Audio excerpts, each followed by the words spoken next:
지난 시간에 이어서 이번 시간에도 우리의 믿음에 대해서 살펴보도록 하겠습니다. 이번에 살펴볼 내용은 성령님입니다. 삼위일체 가운데에서 성령 하나님에 대한 교리를 말합니다.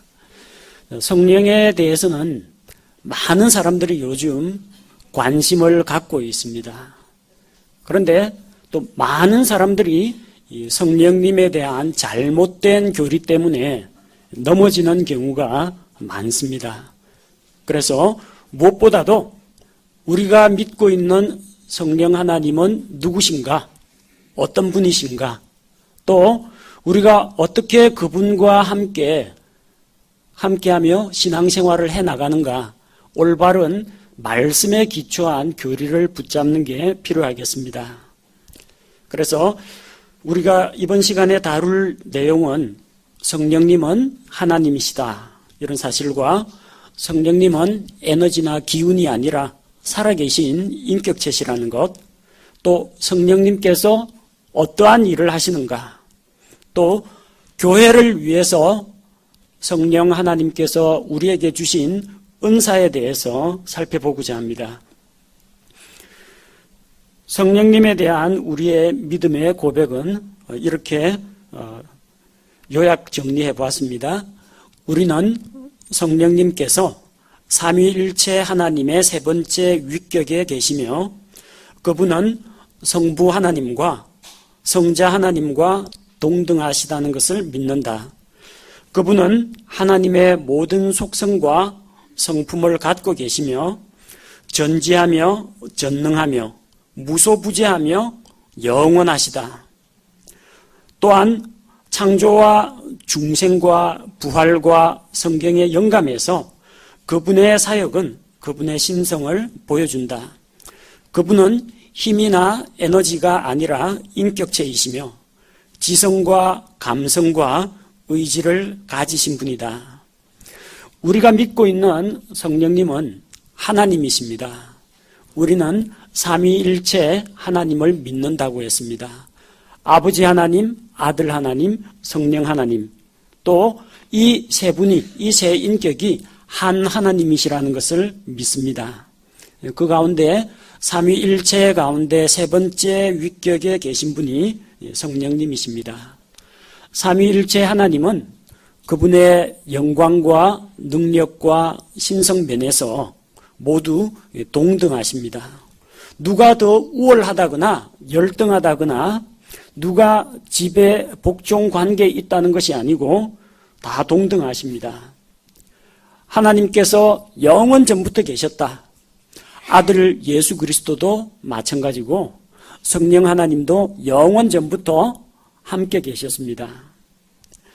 성령님은 하나님께서 갖고 계신 그런 모든 속성과 성품을 같이 갖고 계십니다. 하나님은 모든 것을 아십니다. 전지하신 하나님, 모든 걸 다 아시는 하나님.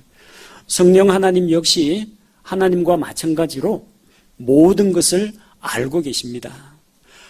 하나님의 속에 있는 하나님의 영께서 하나님의 모든 것을 알고 계십니다. 하나님이 전능하신 분입니다. 능치 못한 일이 없으신 분이죠. 마찬가지로 성령 하나님도 하나님과 같은 동등한 능력을 갖고 계십니다. 하나님은 어디에나 계십니다. 편지하시다 그렇게 이야기하고 무소부재하시다, 안 계신 곳이 없다, 우리가 그렇게 표현하는데, 내가 주의 영을 떠나 어디로 가며 주의 앞에서 어디로 피하리이까. 곧 하나님의 영 앞에서 우리가 피하여 숨을 곳이 없다는 겁니다. 그분도 무소부재하시기 때문에 하나님께서 영원히 계신 것처럼 성령 하나님께서도 영원 전부터 영원 이후까지 언제나 계시는 분이십니다.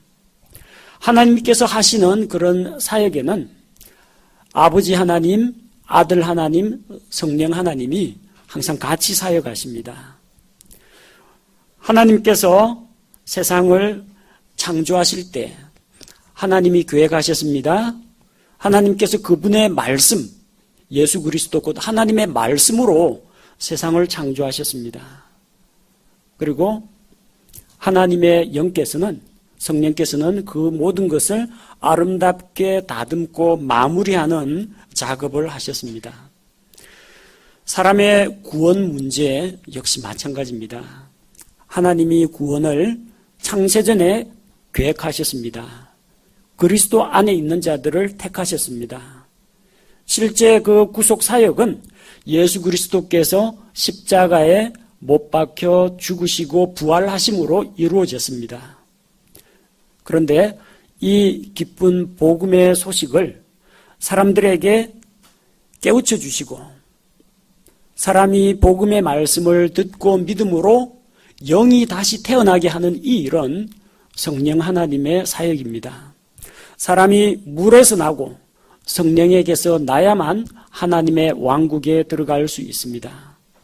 육에서 난 것은 육이요, 성령님에게서 난 것은 영입니다. 우리의 영이 성령님을 통해서 다시 태어난다는 겁니다.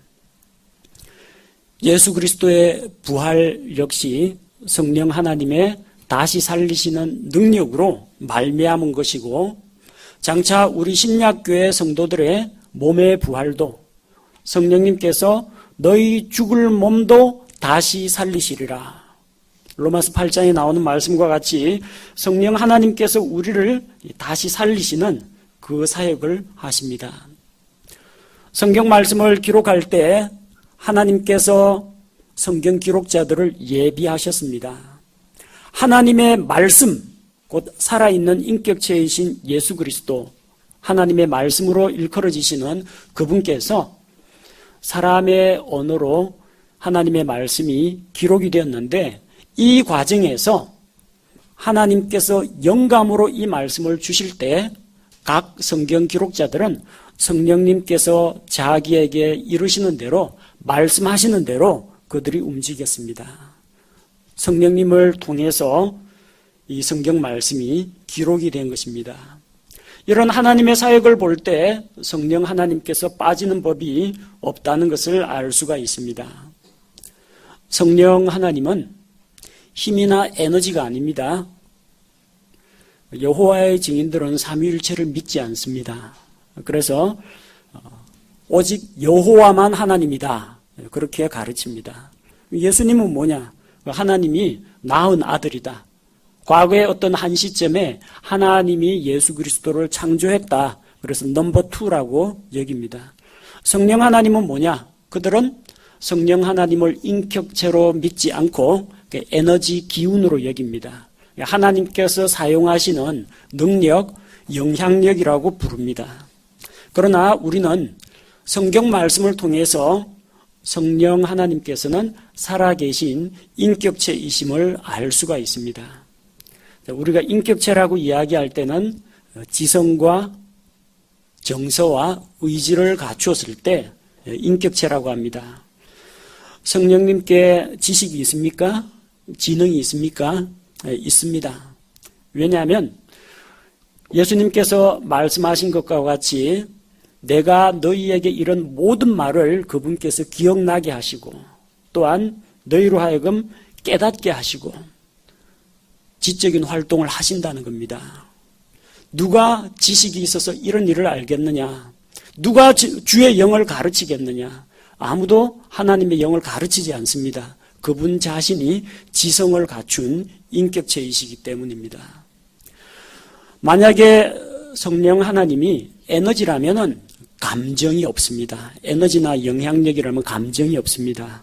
그러나 우리는 성령 하나님께서 감정을 갖추고 있다는 것을 알 수가 있습니다. 사람이 죄를 지을 때 성령께서 어떻게 하십니까? 너희 안에 계신 성령님을 근심하게 하지 말라, 슬프게 하지 말라고 했습니다.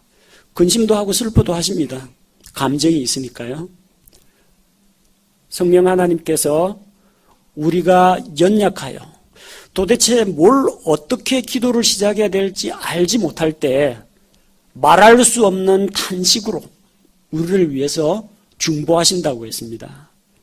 성령님께서 하나님이신데 탄식도 하십니다. 감정이 있다는 이야기예요. 성령 하나님은 또한 독자적인 의지도 가지고 있고 의사결정도 내리시는 분입니다.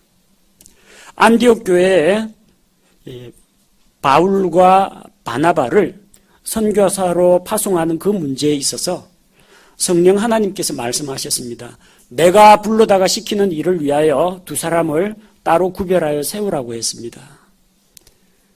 하나님, 예수 그리스도가 아니라 성령께서 직접 말씀하신 겁니다. 내가 시키는 일을 위하여.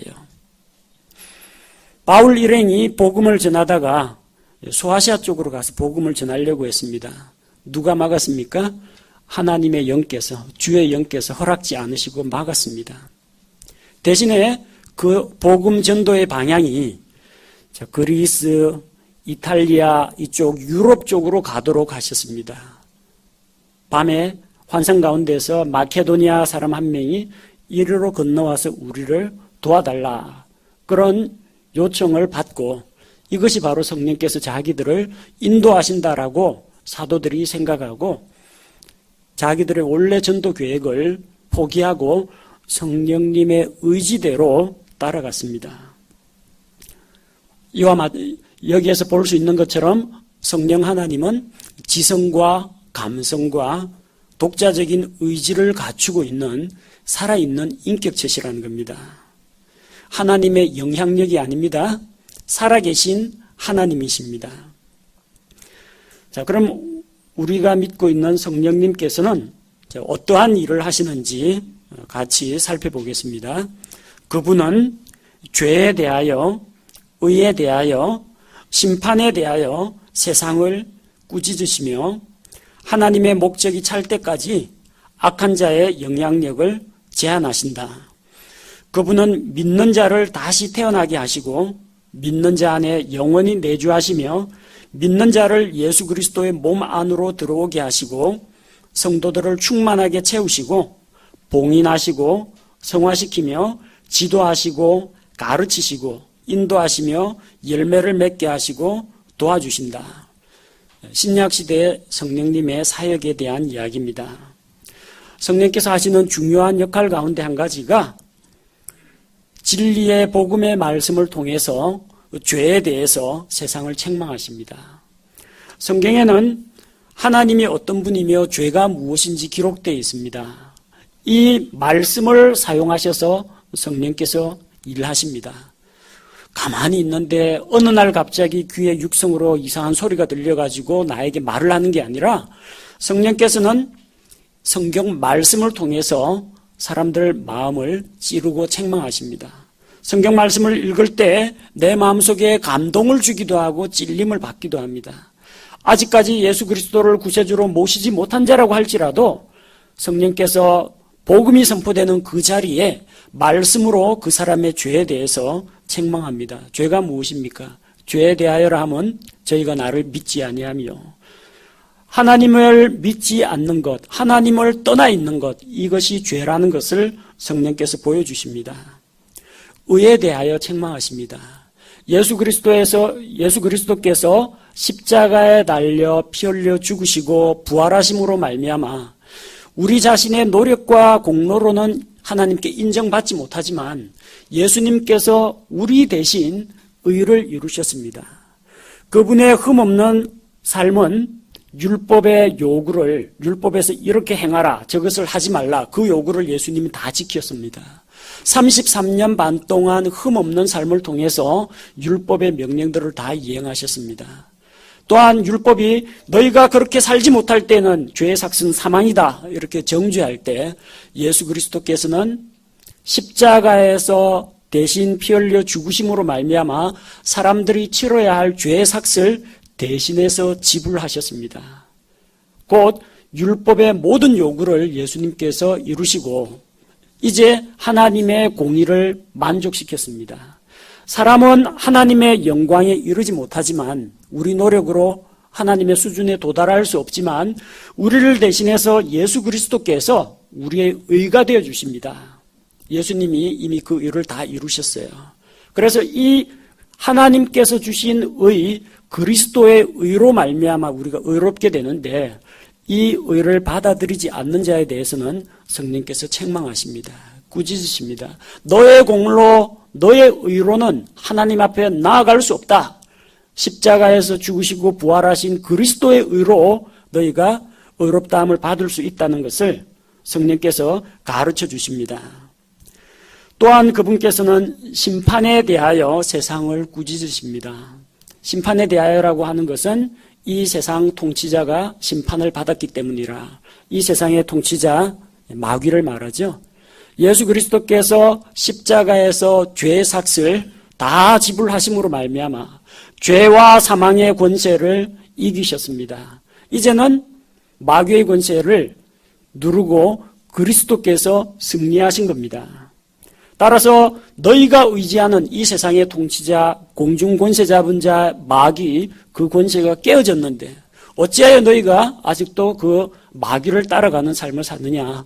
성령께서 이 세상 통치자는 이미 심판받고 쫓겨났음을 선포하면서 세상 사람들을 꾸짖으십니다.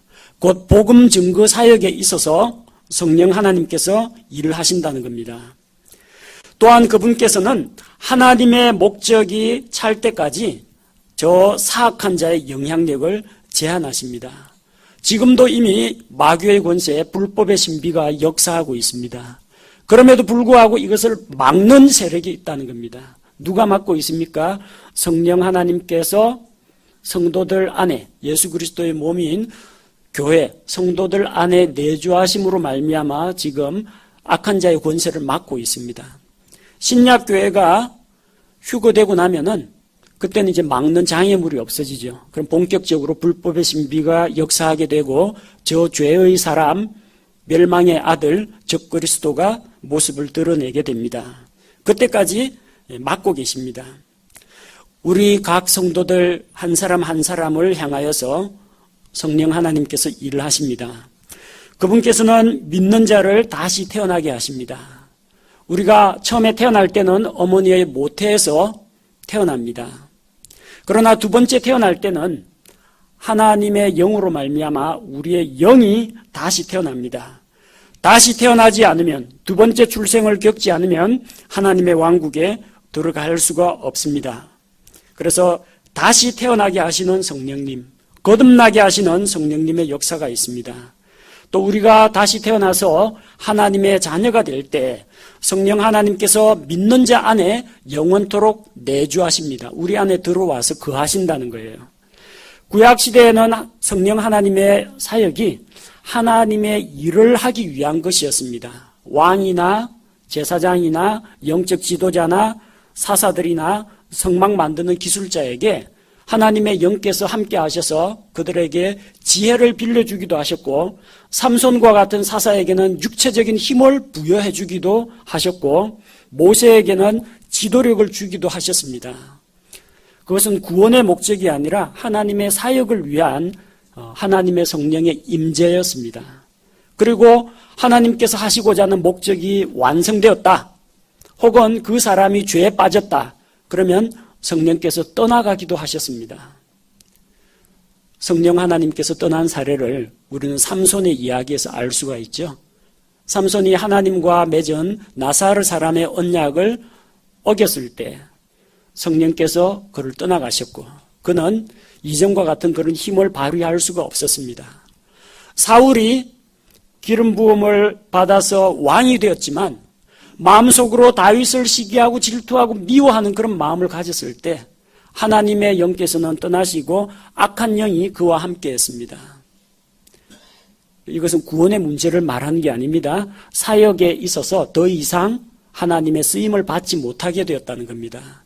그런 일들이 있었기 때문에 구약시대의 다윗은 간음을 저지른 다음에 주의 영을 내게서 거두지 마옵소서 시편에서 그렇게 고백했습니다. 하나님의 영께서 자기를 떠나가실까 봐. 그러나 신약 시대를 살아가고 있는 우리에게는 성령께서 단순히 우리 머리 위에 임재하시는 것이 아니라 우리 속에, 우리 안에 들어와서 내주하신다고 했습니다. 그럴 뿐만 아니라 영원토록 떠나가지 않으십니다. 영원토록 우리와 함께 하십니다. 한 번 받은 구원이 영원하기 때문에 성령 하나님께서 한 번 내주하시면 우리가 비록 죄를 지을지라도 속에서 성령께서 슬퍼하시고 근심하시고 탄식하시고 말씀을 통해서 깨우쳐 주실 뿐이지 너는 그래서 구원 취소다 하고 하나님의 영께서 떠나가시지는 않는다는 겁니다. 영원토록 내주하십니다. 또한 믿는 자를 성령의 침례를 통해서 예수 그리스도의 몸 안으로 들어오게 합니다. 우리가 물로 침례를 받는다는 것은 내가 예수 그리스도를 믿고 그리스도인이 되었다는 신앙의 고백입니다. 그런데 그 물로 침례를 받기 전에 먼저 구원을 받아야 침례를 받습니다. 우리가 예수님을 믿고 구원을 받을 때 어떤 일이 일어나느냐? 우리가 그리스도와 함께 죽고 그리스도와 함께 일으켜진 자가 되었다라는 것을 믿음으로 고백할 때 성령의 침례를 통해서 우리가 예수 그리스도의 지체가 됩니다. 그리스도의 몸 안으로 들어오게 됩니다. 머리이신 예수 그리스도를 구성하는 그분의 몸, 곧 교회를 구성하는 일부분이 된다는 것입니다. 또한 성령께서 성도들을 충만하게 채워주십니다. 우리가 흔히 말하는 성령 충만, 하나님의 영으로 충만하게 되는 걸 말합니다. 다른데 은사주의 집회 가면은 성령 충만 받으라고 합니다. 성령 받았는데 또 받아야 된다고 합니다. 조금 받지 말고 많이 받고 또 받고 하면은 충만해진다고 하는데 성령님은 물질이나 에너지가 아닙니다. 뭐 가스나 기름 같은 거는 다 타고 나면은 다시 충전을 해줘야 됩니다. 스마트폰 배터리도 날마다 이거 충전을 해가지고 채워줘야 됩니다. 성령 하나님은 부피나 양이 이게 줄어들거나 그러지는 않습니다. 다만 우리 안에 육신에 속한 이런 육신적인 생각들이 있고 성령님이 들어와 계십니다. 우리의 영은 다시 태어났고 우리의 혼은 이미 지옥 형벌에서 구원받았습니다. 그러나 아직까지도 우리 몸은 이 육신적인 생각과 과거의 죄의 습관에 길들여져 있습니다. 내 속에 하나님의 법을 사랑하는 마음이 있는가 하면 육신적인 생각들도 같이 있습니다. 육신의 정욕은 성령님을 억제해가지고 일하지 못하도록 하고 성령께서는 이 육체의 소욕을, 욕심을 억누르고 계십니다. 성령 하나님이 커졌다, 작아졌다, 줄어졌다, 많아졌다 그런 거 아닙니다. 다만 내가 나 자신을 내 육체의 정욕에 굴복할 때, 성령께 불순종할 때, 이때는 누가 나에게 영향을 미치냐? 육신의 정욕이 나를 사로잡아서 이끌어갑니다. 그러나 내가 나 자신을 쳐서 복종시키고 성령님께 순종할 때, 곧 하나님의 말씀에 순종할 때 성령님께서 나를 지배하고 다스립니다. 성령께서 나에게 영향을 미칩니다. 내가 나 자신을 온전히 다 내어 맡겼을 때 성령님께서 나의 마음속의 생각과 감정과 의지와 나의 성품과 이 모든 것을 제어할 수 있게 됩니다. 그 상태가 성령 충만이라는 상태입니다. 하나님의 영으로 충만한다는 것은 양적으로 채워지는 게 아닙니다. 내가 모든 주도권과 결정권, 통제권을 성령님께 내어드릴 때 그분께서 말씀으로 나를 다스리시고 통제하시는 것을 말합니다. 또한 성령 하나님께서는 믿는 자들을 봉인하십니다. 봉인, 통조림 같은 거 만들 때 팔팔 끓인 다음에 멸균 처리한 다음에 깡통이나 아니면 유리병 속에다 밀봉을 하죠. 그럼 그 안에 물이나 벌레나 세균이 들어가지를 못합니다. 안전하게 보호가 됩니다. 성령께서 구속의 날까지, 우리 몸이 구속받을 그날까지 안전하게 우리를 봉인해 주십니다. 아무도 이 봉인을 깨뜨릴 수가 없어요. 성령께서 봉인하셨기 때문에. 따라서 우리의 구원은 영원토록 안전하게 보장이 된다는 겁니다. 또한 성령께서 우리를 성화시킵니다. 영적으로 성장해 나가면서 하나님의 성품을 닮아가는 자로 변화시켜 주십니다. 우리가 다 수건을 벗은 얼굴로 거울을 보지 않습니까? 얼굴에 망사 가리고 거울 보는 사람 없습니다. 그래서 날마다 주의 영광을 보면서 주의 형상을 닮아가게 됩니다. 주님과의 교제를 통해서. 곧 주의 영으로 말미암아 그렇게 됩니다. 성령 하나님의 도우심을 힘입어서 그리스도의 형상을 닮아가는 자가 된다는 겁니다. 그분께서는 우리가 성경 말씀을 읽을 때 우리를 지도하시고 가르치시고 깨닫게 하시며 중요한 의사결정을 내릴 때는 우리의 앞길, 우리의 방향을, 나아갈 방향을 인도하시고, 또한 우리가 예수 그리스도의 성품으로 열매를 맺도록, 성령의 열매를 맺도록 우리를 도와주시는 역할을 하십니다. 우리는 예수 그리스도 우리 주님께서 저 하늘로 올라가셨지만 그분께서 우리에게 보내주신 또 다른 위로자이신 성령님을 통해서 이렇게 보호받으면서 신앙생활을 할 수가 있습니다. 또한 성령 하나님께서는 그리스도의 몸인 이 신약교회를 세워주십니다. 성령님께서는 각 신자들이 하나님을 섬기고 하나님의 일을 하도록 하기 위해서 그분 자신의 주권적인 의지에 따라 은사들을 나눠주십니다. 은사는 이 모든 일은 같은 한 성령님께서 행하셔서 그 뜻대로 각 사람에게 은사를 나눠주신다고 했습니다. 능력받은 어떤 목회자나 은사 많이 가진 사람이 다른 사람에게 안수해갖고 은사 나눠주는 게 아닙니다. 은사주의 집회 가면 임파테이션이라고 해가지고 능력 많은 어떤 능력자 한 사람을 잡고 당신의 능력이 갑절이나 내게 임하기를 원합니다 하면 그 사람 능력이 자기한테로 옮아온다라고 믿습니다. 성경에 그런 건 없습니다. 고린도전서 12장 말씀을 읽어보면 성령께서는 자기 자신의 의지로 성령님께서 각 사람에게 필요한 은사가 무엇인지 분별해서 나눠주신다고 했습니다. 사람이 은사 나눠주는 거 절대 아닙니다. 또한 교회가 처음 세워질 때에는 아주 강력한 그런 은사들, 사람들의 관심과 주목을 끌만한 그런 은사들이 많이 있었습니다. 기적을 일으킨다든지 병든 자에게 손을 대기만 해도 어떤 질병이든지 그 자리에서 즉시로 낫는 그런 치유의 은사나 또 하나님의 말씀인 성경이 아직까지 완성되지 않았기 때문에 하나님께서 친히 그 입에 말씀을 주셔서 하나님을 대신해서 전달하도록 하는 그런 대언의 은사도 있었고, 또한 하나님께서 다른 데에서 외국어를 공부하지 않았지만 성령님께서 능력을 주셔서 타 언어로 자유롭게 의사소통을 할 수 있는 타 언어들의 은사, 흔히 말하는 이제 방언의 은사도 주셨습니다. 자, 이런 것들은 초창기에 교회가 세워질 무렵에 표적으로 주어진 은사입니다. 하나님의 왕국이 임할 때 나타나는 그런 능력들을 보여주고 유대인들로 하여금 보고 믿게 했고, 또한 오늘날처럼 선교 훈련기관이라든지 병원, 의료시설 같은 것들이 갖추어지지 않은 그때 하나님의 사역에 꼭 필요한 그런 능력들이 유효적절하게 사용되도록 이런 은사를 주셨던 것입니다. 그러나 오늘날에는 이런 은사가 존재하지가 않습니다.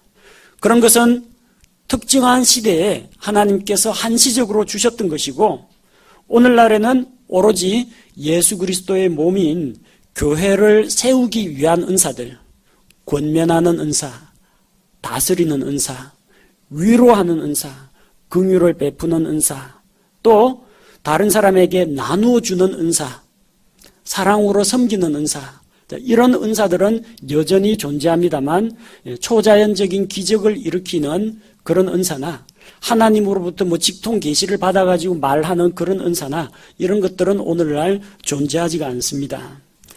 교회 안에는 여러 다양한 은사들이 있습니다. 또 이런 다양한 은사를 통해서 하나님께서는 성도들이 서로가 서로를 섬기도록 하시고 결국은 예수 그리스도의 몸인 교회를 부흥시키고 성장하도록 하셨습니다. 그런데 이런 은사를 사용할 때는 주의해야 할 점이 있습니다.